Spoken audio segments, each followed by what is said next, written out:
আল্লাহ তাআলা ফেরেশতাদেরকে বারবার ডাক দিয়া বলবেন, জাহান্নামের সরদার মালিক,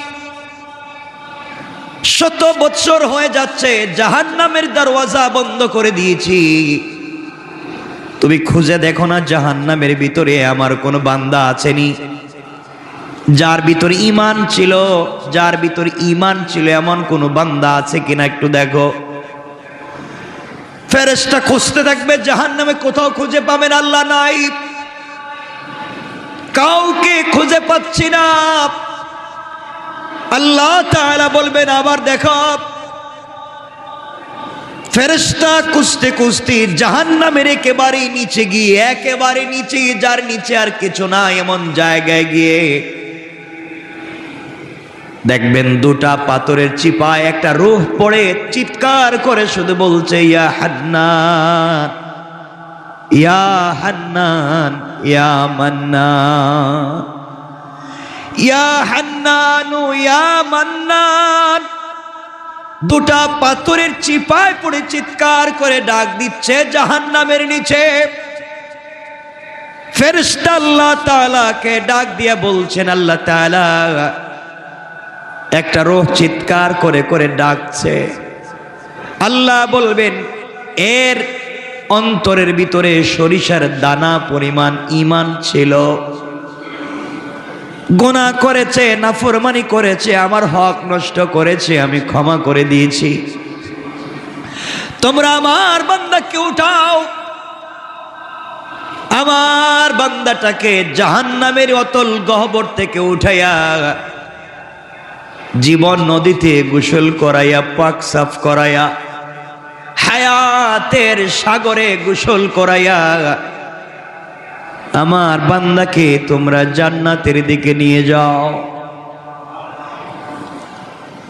ওই সময় আল্লাহর বান্দা ডাক দিয়া বলবে, আল্লাহ তাআলা আমি আপনার জান্নাত চাই না, আপনি আমাকে জান্নাত দিবেন বলেছেন, আমি জান্নাত চাই না, আমাকে জাহান্নাম থেকে উঠাইয়া জাহান্নামের গর্তের পারে আমাকে রেখে দেন, জাহান্নামের গেট পর্যন্ত বসাইয়া দেন, আমাকে আর কিছু করা লাগবে না।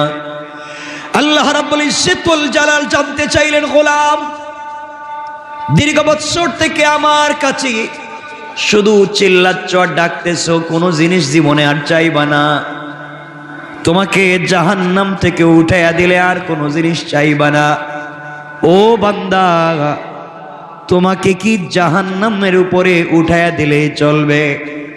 বান্দা জাহান্নামের উপরে উঠে গিয়েছে, ফেরেশতারা তাকে রেখে দিয়েছেন দীর্ঘদিন, এভাবেই চলে যাচ্ছে, আবার চিৎকার করে কান্না করবে আর বলবে, আল্লাহ তাআলা ও মুনিব আপনি দয়া করে জাহান্নামের নিচ থেকে আমাকে উঠালেন, জাহান্নামের গেট পর্যন্ত বসায় রেখে দিয়েছেন।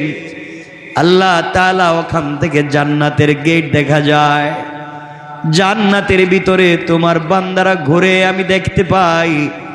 আল্লাহ তোমার কাছে জীবনে আর কিছুই চাইব না, তুমি কি আমাকে একটু জান্নাতের গেটের কাছাকাছি নিয়ে দিবা, আমাকে তুমি জান্নাতের কাছ পর্যন্ত পৌঁছায়া দাও, আমি ওখানে বসে বসে বসে বসে বাকি সময়টুকুন কাটাইয়া দিতে চাই। আল্লাহ তাআলা বলবেন, বান্দারে এটাই কিন্তু তোমার চাওয়া শেষ, আর চাইতে পারবা না, তোমার অন্তরের ভিতরে সরিষার দানা পরিমাণ নেক আমল ছিল, রব তোমাকে জাহান্নাম থেকে উঠে দিয়েছি, এরপরে তুমি চাইলা জান্নাতের কাছাকাছি গেট পর্যন্ত পৌঁছে দিলাম, যাও ওখানে তাকে পৌঁছে দেওয়া হারাম। জান্নাতের গেট যখন খুলে দেওয়া হয়, জান্নাতের নিয়ামতের সুবাসগুলা তার বডিতে লাগে, আল্লাহু আকবার বলেন। তার বডিতে জান্নাতের সুবাস লাগতে থাকে, জান্নাতের নিয়ামতগুলা লেগে যায়। জান্নাতের ভিতরে তাকায়া দেখে তার কত বন্ধু দুনিয়ার জমিনে ঠিক মতো সালাত পড়েছে, সে ঠাট্টা বিদ্রুপ করেছে, সে তার পাশের দোকানি নামাজ পড়ার কারণে আজকে জান্নাতি। তার ঘরের পাশের লোকটা গরিব ছিল, 3 বেলা খেতে পারতো না, আজকে জান্নাতি। আর তিনি দুনিয়ার জমিনে কোটি টাকার দালানে ঘুমাইছে না, আজকে জাহান্নামী। তাকাইয়া দেখতেছে কত গরিব মানুষ জান্নাতে ঘুরে, তার সহপাঠী কত বিজনেসম্যান জান্নাতে ঘুরে, সে জাহান্নাম থেকে উঠে আসছে, জান্নাতের গেটে বসে বসে কান্দে।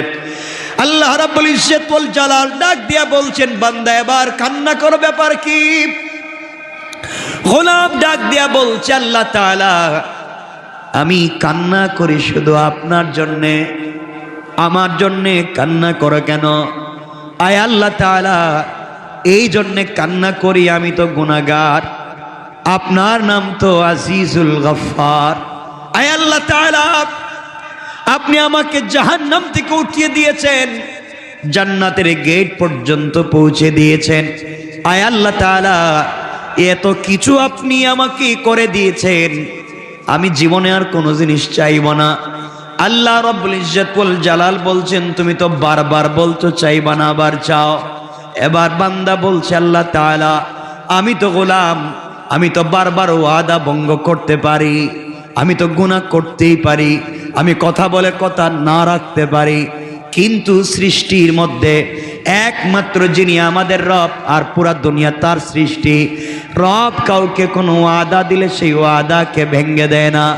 আল্লাহ জান্নাত কত সুন্দর দেখা যায়, তোমার কাছে আমি জান্নাত চাই না, জান্নাতে বসবাস করার কথাও বলি না, আমাকে একটা বার জান্নাতের ভিতরে দেখবার সুযোগ দাও, আমি জান্নাতের ভিতরে যাব, জান্নাত দেখে কথা দিলাম, ওয়াদা দিলাম বের হয়ে আসবো, যদি বের না হতে চাই আপনি ঘাট ধরে আমাকে বের করে দিবেন, আমাকে একটা বার ভিতরে ঢুকবার সুযোগ দেন।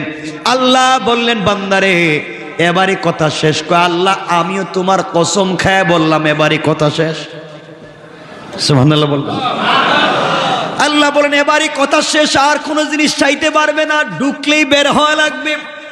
বান্দা বলছে, আল্লাহ আমিও কথা দিলাম এবার কথা বলা শেষ, আর কোনো দিন চাইব না। আল্লাহ তাআলা বললেন, যাও তুমি জান্নাত দেখে আসো। বান্দা জান্নাতের ভিতরে যখন প্রবেশ করেছে, দৌড়াতে শুরু করেছে, দৌড়ায়। থামেন। আল্লাহ বলেন, বান্দা থামো না কেন? তোমাকে না বলছিলাম তুমি টাইম শেষ হয়ে গেলে বের হয়ে যাবা? ও বান্দা বের না হয়ে তুমি জান্নাতের ভিতরে দৌড়াও কেন?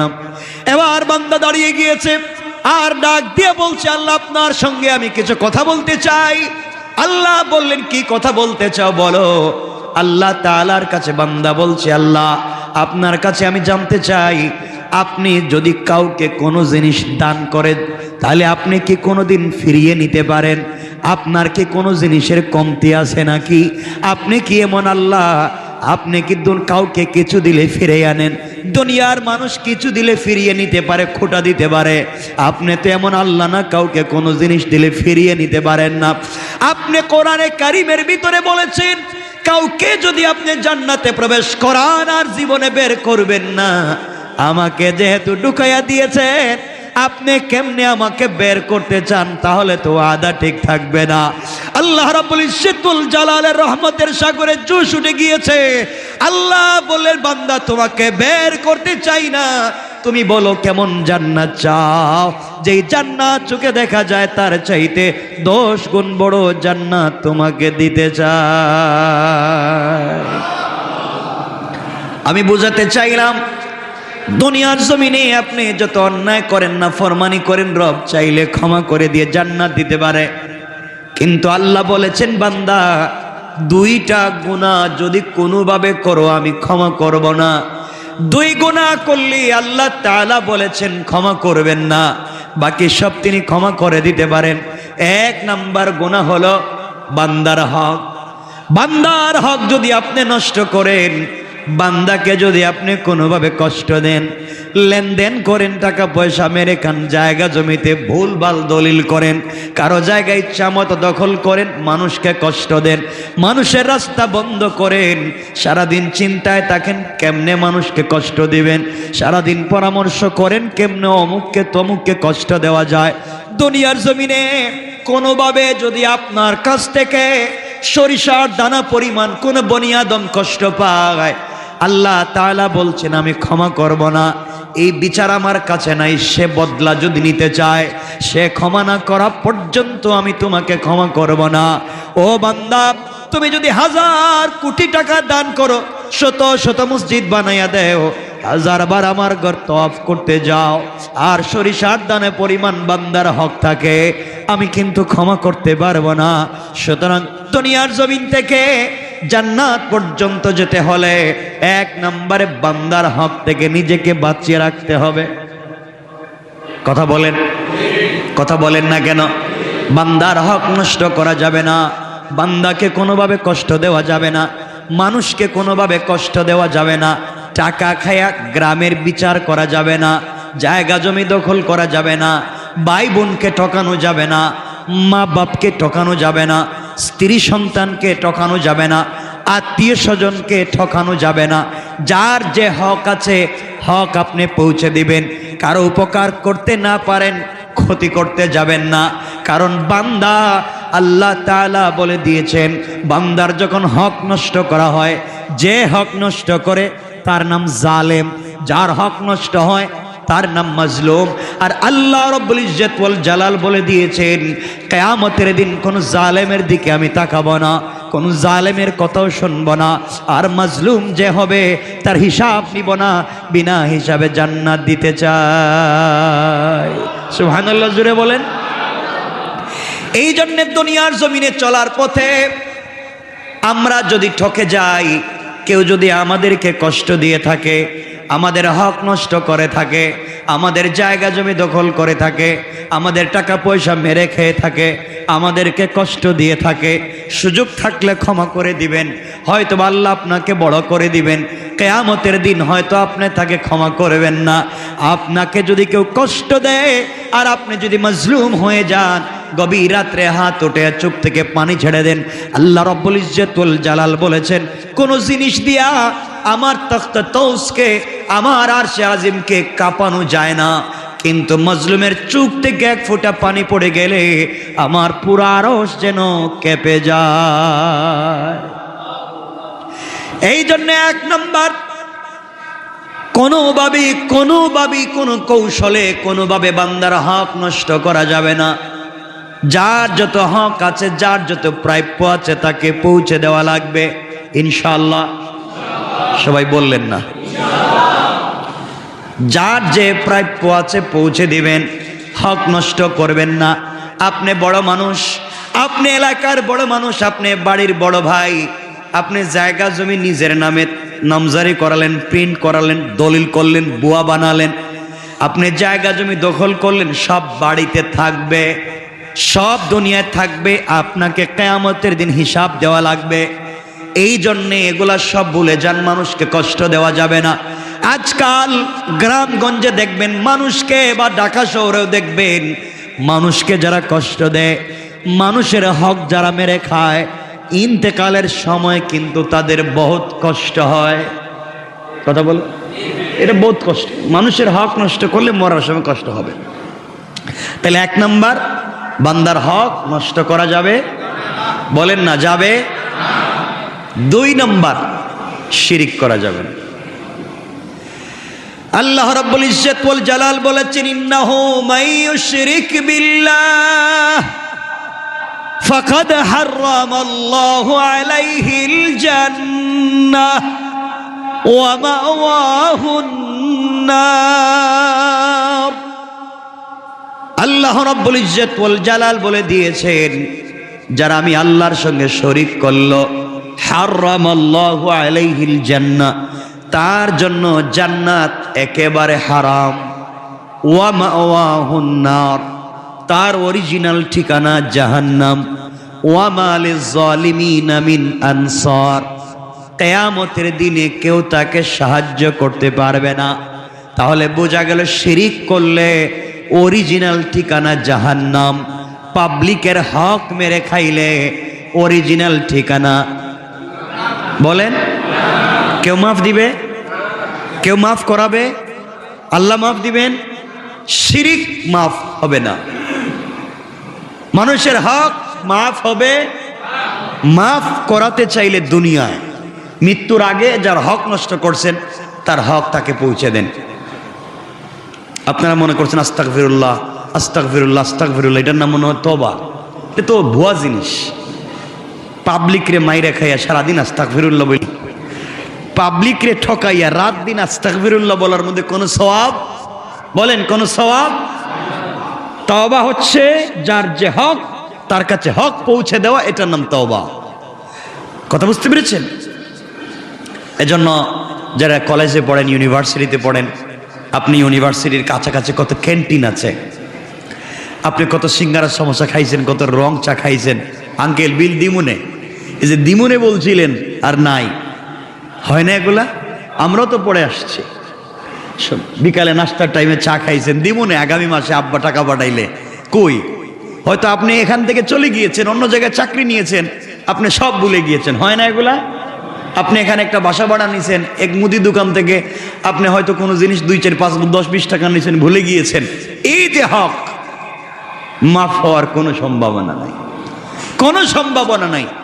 ওটা আল্লাহর খাতায় লেখা আছে, কিয়ামতের দিন বাইর করে দিবেন। বলবেন ইকরা কিতাবাকা, পড়ো তোমার এই কিতাব, কাফা বিনাফসিকাল ইয়াওমা আলাইকা হাসিবা। যা করে আসছিলা পিছনে, এই যে দিলাম, পড়ে পড়ে দেখো ঠিক আছে নি। এখন ওই সিঙ্গারা সমোসার হিসাব দেওয়া লাগবে, ওই রংচার হিসাব দেওয়া লাগবে। এজন্যে আমরা এগুলা দেখবো। আমরা চাকরির সুবাদে বিভিন্ন জায়গায় বসি, আমরা ঋণ করি, আমরা টাকা পয়সা দোকান থেকে কিছু খাই, হয়তো টাকা দেই না। এরপরে দেখবেন রিক্সাওয়ালারে আমরা ভাঙতি দেওয়ার সময় ভাই এই টাকাটা নেন, 2 টাকা ভাঙতি নেই অন্য দিন। আচ্ছা অন্য দিন কি রিক্সাওয়ালারে পাওয়ার সম্ভাবনা আছে? তো বলেন তো, আপনারা তো বলেনি যে অন্য দিন যদি দিমুনে বাড়াইয়া, বলেন না কথাগুলো অনেকে? অন্য দিন দিবেন বাড়াইয়া, তো অন্য দিন পাইলে না এনে দিবেন। এটা করবেন না। পাবলিকের হক বড় সেনসিটিভ ব্যাপার। কোনো তাহাজ্জুদে কাজ হবে না, কোনো সাজদায় কাজ হবে না, কোনোভাবেই কাজ হবে না। এগুলো মাফ নিতে হয়। এজন্যে আল্লাহর ওয়াস্তে আমরা কোনোভাবেই বান্দার হক নষ্ট করব, সবাই বলেন না, নষ্ট করব, শিরিক করব, এই 2টা জিনিস মাথায় রাখবেন। আল্লাহর রাসূল বলছেন তোমরা আমাকে 2 জিনিসের গ্যারান্টি দাও। এই হাদিসে আল্লাহর রাসূল বলছেন তোমরা আমাকে 2 জিনিসের গ্যারান্টি দাও। একটা হচ্ছে বান্দার হক মেরে খাবা না, আল্লাহর সঙ্গে শিরিক করবা না, আমি তোমাদেরকে জান্নাতের গ্যারান্টি দিলাম। অন্য হাদিসে বলেছেন তোমরা তোমাদের মুখকে হেফাজত করো, লজ্জাস্থানের হেফাজত করো, আমি তোমাদেরকে জান্নাতের গ্যারান্টি দিলাম। তে আমরা এখানে শুধু আমি এতটুকুন বলছি, আমরা বান্দার হক নষ্ট করব না, আর কথা বলেন না, শিরিক বুঝেন তো? আল্লাহর সাথে শরীক করা, অংশীদার বানানো, মত মনে করা, আমরা এগুলো করব না। দোকান না খুললে পেট চলবে না, ছেলে বিদেশ থেকে টাকা না পাঠালে আমার চলবে না। তো ছেলে যখন বিদেশে ছিল না, চলতো না আপনার? কথা বলেন না কেন? দোকান যখন বন্ধ ছিল, চলে নাই আপনার? তো এই ছোটখাটো কথাও শিরিক হয়ে যায়। মানে রাখবেন, এগুলার থেকেও আমাকে বাঁচতে হবে। শিরিক ফি জাত, শিরিক ফি সিফাত, শিরিক ফিল আমাল। আমলি শিরিক থেকে বাঁচতে হবে, জাতি শিরিক থেকে বাঁচতে হবে, সিফাতে শিরিক থেকে বাঁচতে হবে ইনশাআল্লাহ। কয় জিনিস? আজকের পুরো আলোচনা থেকে আমরা বাঁচবো কয় জিনিস থেকে? 1, বান্দার নষ্ট করা যাবে। 2, শিরিক করা যাবে। আপনি নামাজ পড়েননি, আল্লাহর কাছে জবাব দিবেন। রোজা রাখেননি, আল্লাহর কাছে জবাব দিবেন। হজ করেননি, আল্লাহর কাছে জবাব দিবেন। আল্লাহ চাইলে ক্ষমা তো করে দিতে পারেন। একজন রোজা রাখে নাই, হজ করে নাই, যাকাত দেয় নাই, কুরবানি করে নাই, কিচ্ছু করে নাই, কিন্তু মরার আগে হয়তো এমন ছোট 1 সেকেন্ডের কোন একটা আমল করছে, আল্লাহর কাছে এটা ভাল লাগছে। এই আমলটুকু আল্লাহর কাছে ভাল লাগছে, আল্লাহ তার জিন্দগির পুরো আমল নামার গুনাহকে মিটাইয়া দিবে। ইল্লা শিরিক করলে ওটা থাকবে, ওটা মিটবে না। পাবলিকের হক নষ্ট করলে ওটা থাকবে, ওটা মিটবে না। এজন্য আমরা এই 2 জিনিস থেকে নিজেকে বাঁচাবো। সবাই বলেন ইনশাআল্লাহ। আল্লাহ আমাদের কবুল করো, আমিন। হযরত নূহ আলাইহিস সালাম আল্লাহর কাছে বলতে চাইলেন, আল্লাহ আমিও তোমার কাছে চাই, আমার উম্মতেরা যারা এত কিছু করবার পরে, এত ভালোবাসা, এত দোয়া, এত নসিহত, এত উত্তম ব্যবহার, এত দিন তাদেরকে এতদিন ওয়াজ নসিহত, এত কিছুর পরেও ভালো লাইনে আসে নাই। এরপরে আমারে খুঁচায়, মাফ করে দিলাম, আপনারে গালি দে, আপনারে মারতে চায়, আপনার বিরুদ্ধে যুদ্ধ করতে চায়, রাত দিন শিরিক করে, একজন আর একজনকে ঠকায়। তাদের কাছে শিরিকও আছে, বান্দার হকও নষ্ট করার জিনিস আছে। আল্লাহ এই দুই জিনিস দিয়ে তারা ভরে গিয়েছে, এদেরকে তুমি দুনিয়ার জমিনে রেহাই দিবেন? কে দোয়া করছেন?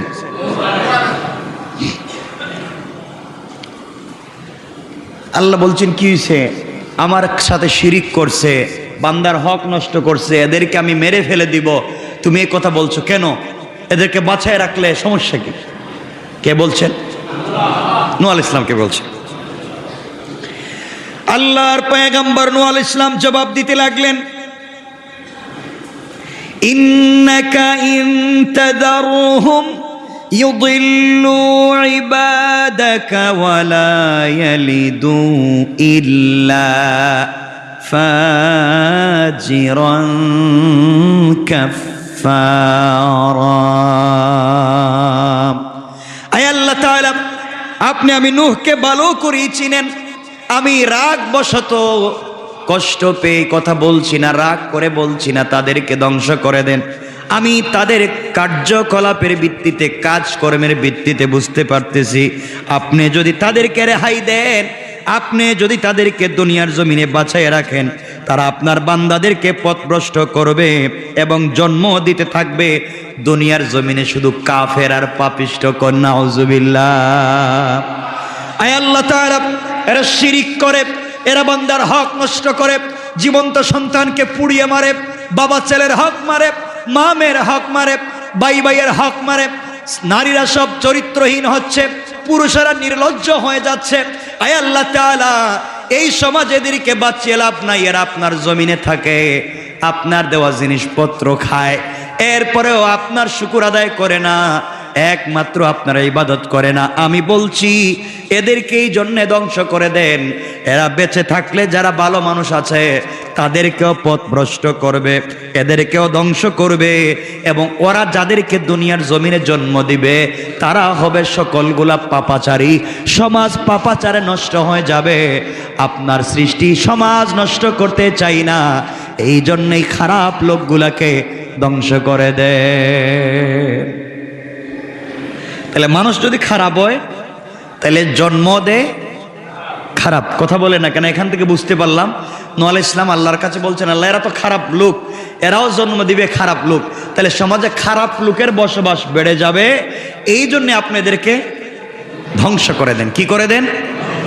এখন আমাদের সমাজে খারাপ লোক নাই, একবারই নাই, খারাপ লোকের অভাব নাই।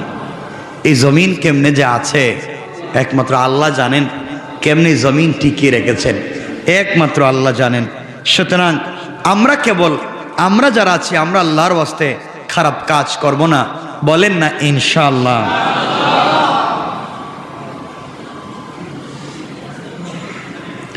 এরপরে হযরত নূহ আলাইহিস সালাম বলছেন, আল্লাহ আমি যে বললাম সবগুলারে ধ্বংস করে দেন, তাই বলে যদি একবারে ভালো মানুষের ধ্বংস করতে শুরু করেন, আমি যে বলছি সবগুলারে মাইরে ফেলান, এখন যদি এর ভিতর দিয়ে ভালো মানুষও বিপদে পড়ে যায় তাইলে তো ঝামেলা। হযরত নূহ আলাইহিস সালাম আবার আল্লাহর কাছে দোয়া করলেন। আল্লাহর কাছে দোয়া করে বলছেন, আল্লাহ তাআলা রব্বি গফিরলি ওয়ালিওয়ালিদাইয়া ওয়ালিমান দাখালা বাইতিয়া মুমিনান ওয়ালিল মুমিনিনা ওয়াল মুমিনাতি ওয়ালা তাজিদিজ জালিমিনা ইল্লা তাবারা। হযরত নূহ আলাইহিস সালাম বলতে লাগলেন, হে আমার পালনকর্তা, আপনি আমাকে, আমার পিতামাতাকে, যারা মুমিন হয়ে আমার গৃহে প্রবেশ করবে তাদেরকে এবং মুমিন পুরুষ এবং মুমিন নারীদেরকে ক্ষমা করুন, এবং জালেমদেরকে শুধুমাত্র কেবলমাত্র জালেমদেরকে ধ্বংস করুন। আগে দোয়া করেছেন সবগুলারে ধ্বংস করে দেন। আল্লাহ তাআলা এখন চিন্তা করলেন নূহ আলাইহিস সালাম আমার কথা যদি আল্লাহ সবাইরে ধ্বংস করে দেয়, মুমিন মুমিনাতরেও যদি মেরে ফেলে। আবার তিনি পরিষ্কার করে বুঝাইয়া বুঝাইয়া দোয়া করলেন বাচ্চাদের মতো। বাচ্চা যখন বাবার কাছে কোনো জিনিস চায়, বাবা বলেন বুঝি নাই, এ সুন্দর করে বুঝাইয়া তার নিজের ভাঙ্গা ভাষা দিয়ে বোঝাতে চায়। আল্লাহ রাব্বুল ইজ্জতুল জালালকে এবার নূহ আলাইহিস সালাম বুঝালেন, হে আমার পালনকর্তা রব্বি, হে আমার পালনকর্তা, আমি বলতে চাইলাম আপনি আমাকে, আমার পিতামাতাকে, যারা মুমিন হয়ে আমার গৃহে প্রবেশ করবে তাদেরকে, আমার ছেলে মুমিন হয়ে আমার গৃহে প্রবেশ করতে পারে নাই, তাকে বাঁচাবার কথা আমি বলছি না। যারা মুমিন হয়ে আমার গৃহে আসবে আপনি তাদেরকে বাঁচান।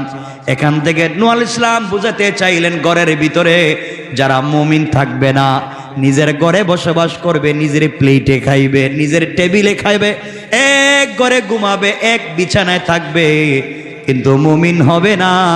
নূহ আলাইহিস সালাম তাদের পক্ষে আছেন। তাহলে বুঝাতে চাইলেন আল্লাহ তাআলা, ওয়ালিমান দাখালা বাইতিয়া মুমিনা, যারা আমার ঘরে মুমিন হয়ে প্রবেশ করবে তাদেরকে বাঁচান। আল্লাহ আপনি আমাকে, আল্লাহ তাআলা আপনি আমাকে, আমার মা বাপকে, যারা মুমিন হয়ে আমার গৃহে প্রবেশ করবে তাদেরকে, এবং মুমিন পুরুষ মুমিন নারীদেরকে আপনি ক্ষমা করে দেন। আর ধ্বংস করেন শুধু ওয়ালা তাজিদিজ জালিমিনা ইল্লা তাবারা। আয় আল্লাহ, ধ্বংস যদি করে দিতে হয় একমাত্র জালেমদেরকে কেবল ধ্বংস করে দেন। বলেন নাউজুবিল্লাহ। তাহলে আমরা আলোচনার শুরুতে বলছিলাম যদি কেউ জালেম হয়ে যায় আল্লাহ বলছেন তাদের সাথে কোনো সম্পর্ক কিয়ামতের দিন নাই।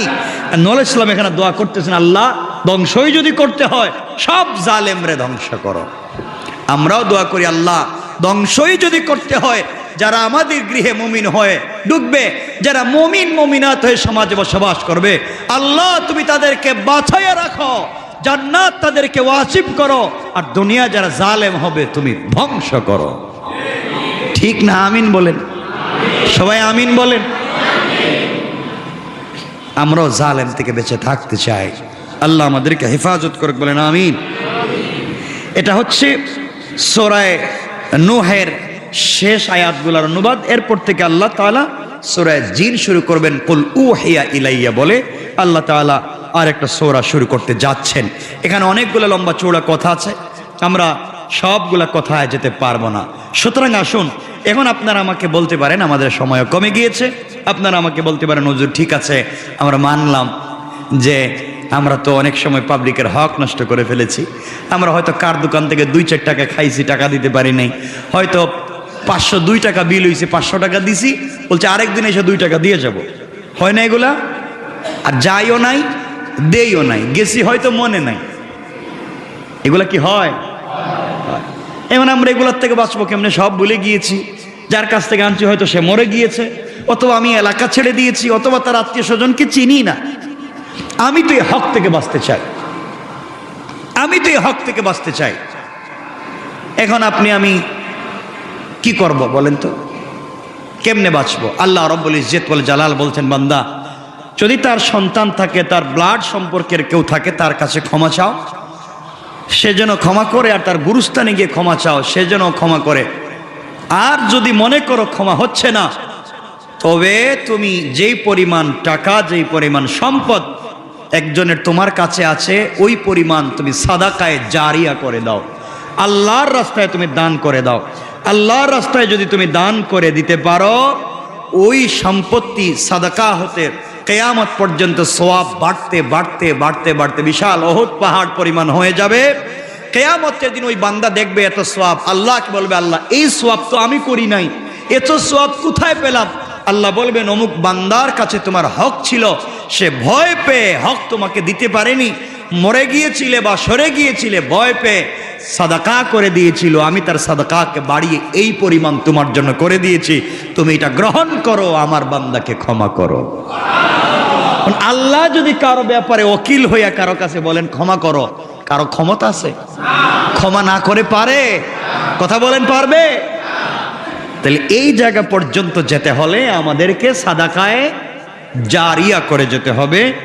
সাদাকায়ে জারিয়া, সাদাকায়ে জারিয়া তো বুঝেনি, দাওয়াত করে মানুষের খাওয়াইয়া দিলেন নাকি?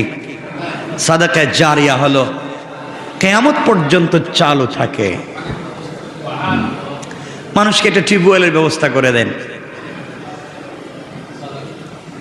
একটা মাদ্রাসার একবারে নিচের কাজ হচ্ছে, মসজিদের নিচের কাজ হচ্ছে, একবারে নিচের এই যে পিলারের কাজ হচ্ছে, উপরের নিচে ছাদের কাজ হচ্ছে, দিয়ে দেন। এখানে আবার সাদকা দেওয়ার কথা বলতেছি না, মানে দান খয়রাতের কথা বলছে। মসজিদে তো সাদকা দিলে চলবে? মসজিদে কি আল্লাহ সাদকা নিব? আল্লাহ ঠেকছে তো আপনার আমার কাছে যে আল্লাহ সাদকার দরকার? ভালো টাকা আল্লাহকে দিতে হবে। মাদ্রাসায় আপনি সাদাকাত টাকা দান করে দিলেন, মাদ্রাসায় নিচের কাজ হচ্ছে, একটা টিউবওয়েলের কাজ হচ্ছে, অথবা কোনো মাদ্রাসায় হাদিসের কিতাব বুখারী, মুসলিম, তিরমিজি দিয়ে দিলেন। ওই কিতাবগুলো ছাত্ররা কিয়ামত পর্যন্ত পড়বে, কারণ এবছর যারা পড়ছে এরা চলে যাবে, পরের বছর যারা আসবে এরা পড়বে, পরের বছর যারা আসবে এরা পড়বে, এবার কিয়ামত পর্যন্ত পড়তে থাকবে, আর সওয়াব অ্যাকাউন্টে জমা হতে থাকবে, আর এই সওয়াবের মাধ্যমে আপনি আমি বেঁচে যাব ইনশাআল্লাহ। একটা বাচ্চাকে হাফেজ বানাইয়া যান। আপনি আমি নিজের বাচ্চাকে হাফেজ বানাতে পারলাম না, আমরা অন্যের বাচ্চাকে হাফেজ বানাবো নিজের টাকায়, এটা নাম সাদকায়ে জারিয়া। কথা বুঝতে পেরেছেন? অন্যের বাচ্চাকে হাফেজ বানিয়ে যাব। একটা মাদ্রাসায় কাজ করে দিয়ে গেলাম, এতিমখানায় দিয়ে গেলাম, মানে দাতব্য সংস্থাগুলোতে যেখানে দিলে হয় এমন জায়গায় আমরা দান করলাম। বিশেষ করে টিউবওয়েল, পানির ব্যবস্থা করলাম, মানুষের রাস্তাঘাটের ব্যবস্থা করলাম, রাস্তায় ফলের গাছ লাগাই দিলাম। কথা বুঝতে পেরেছেন? এগুলো হচ্ছে সাদকায়ে জারিয়া। একজন গরিব মানুষ, ঘরের থাকবার জায়গা নেই, তার একটা ঘর বানাবার ব্যবস্থা করে দিলেন। একজন মানুষ ক্যান্সারে আক্রান্ত, বড় রোগে আক্রান্ত, হসপিটালে ভর্তি, টাকা পয়সা নেই, তারা একটু সহযোগিতা করলেন। কথা কি বুঝতে পেরেছেন আপনারা? এগুলো আপনারা দিবেন। এগুলা দিলে হবে কি? হজরতে আলী রাদিয়াল্লাহু তাআলা আনহু, আলী রাদিয়াল্লাহু তাআলা আনহু বারবার বলতেন, এই দুনিয়ার জমিনে আমি এক সময় না খেয়ে থাকতাম, এই দুনিয়ার জমিনে একসময় আমি না খেয়ে থাকতাম, আমার খাবার ছিল না।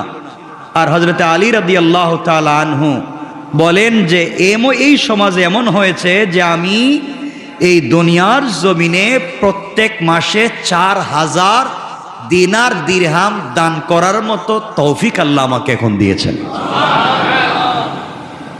কেমনে দিলেন ওগুলো আমরা আগামী সপ্তাহে আলোচনা করব, যদি আল্লাহ আমাদেরকে সুযোগ দেন, তৌফিক দেন। এজন্য আমরা সুযোগ বুঝে আমরা দান খায়রাত করব ইনশাআল্লাহ। বলেন না ইনশাআল্লাহ? যে যেভাবে পারেন দান খয়রাত করবেন, সাদাকা করবেন, নিজেকে বাঁচাবার চেষ্টা করবেন। কারণ ভুল তো মানুষের হয়, কখন কার হক কোন দিকে কেমনে চলে আসছে বলতে পারেন না। আর জানাশোনা থাকলে মানুষের হক মানুষকে দিয়ে দিবেন, আর বেশি বেশি করে তওবা করবেন, ইস্তেগফার করবেন, শিরিক থেকে বাঁচবার চেষ্টা করবেন। আল্লাহ তাআলা আমাদের সবাইকে কবুল করুক। সবাই বলেন আমিন।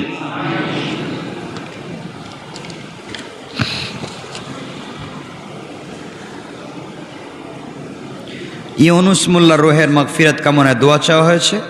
ওমর ফারুক সুস্থতার জন্য দোয়া চেয়েছেন। সালেহ বেগম